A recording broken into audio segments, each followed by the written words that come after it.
Nakapag-register na ako ng GOMO SIM card. What's up guys? Welcome to Smart Tutorial Sub. And for today's tutorial, ituturo kayo kung paano mag-register ng GOMO SIM card this 2026. Madali at simple lang ang pagre-register. Pero bago tayo magsimula ay huwag kalimutang pindutin ng like, share, and subscribe. Una po of course ay pumunta sa Play Store or sa App Store and i-search po natin ang GOMO. And i-install ito. After po natin i-install, ibuksan na po natin ito. Then dito po ay i-tap natin yung activate your SIM and i-tap yung got it. Next ay ilagay po ang iyong bagong GOMO number. And kapag nalagay mo na po ay i-tap yung next. Kasunod po ay ilalagay yung OTP na sinend sa iyong mobile number. Hindi ko naman po na-experience na matagal mag-send yung OTP. Pero kung sakaling matagal po sa inyo ay pwede mo pong i-airplane mode ng inyong phone. Or i-tap yung resend OTP. And pag nilagay mo na po ay maglo-loading iyan.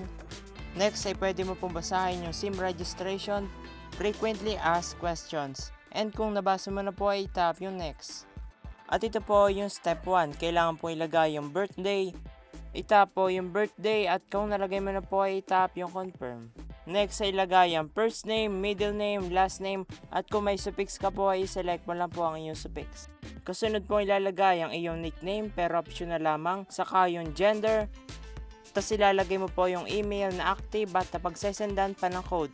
At ilagay mo po ito muli sa confirm email. Next ay ilagay mo po ang iyong magiging 6-digit PIN. I-make sure po na ito ay matatandaan mo at secured. I-double check po lahat ng infos and i-tap yung next. Sa step 2 naman ay address. Kailangan po ilagay ang iyong unit number, house number or building name, street, village or subdivision ay optional lamang. Kasunod ay yung province, city, saka yung barangay. I-double check lahat ng infos and i-tap yung next. Next ay handa mo na po ang iyong valid ID and i-tap yung got it.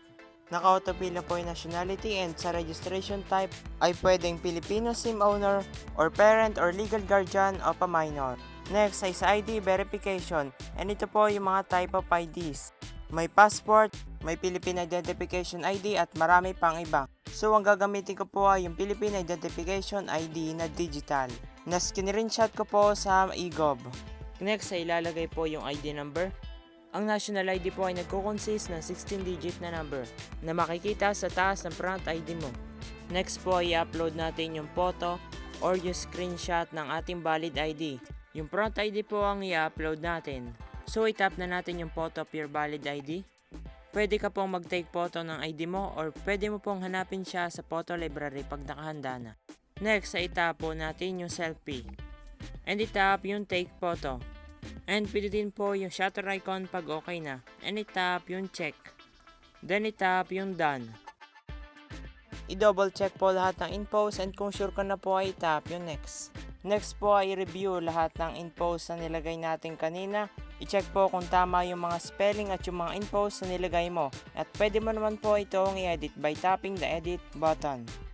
And kung sure ka na po ay check po yung box yung I confirm that I have read the TNC. And i-tap yung submit. And pagantay po nila seconds. And the registration complete. Now ay tap po natin yung next.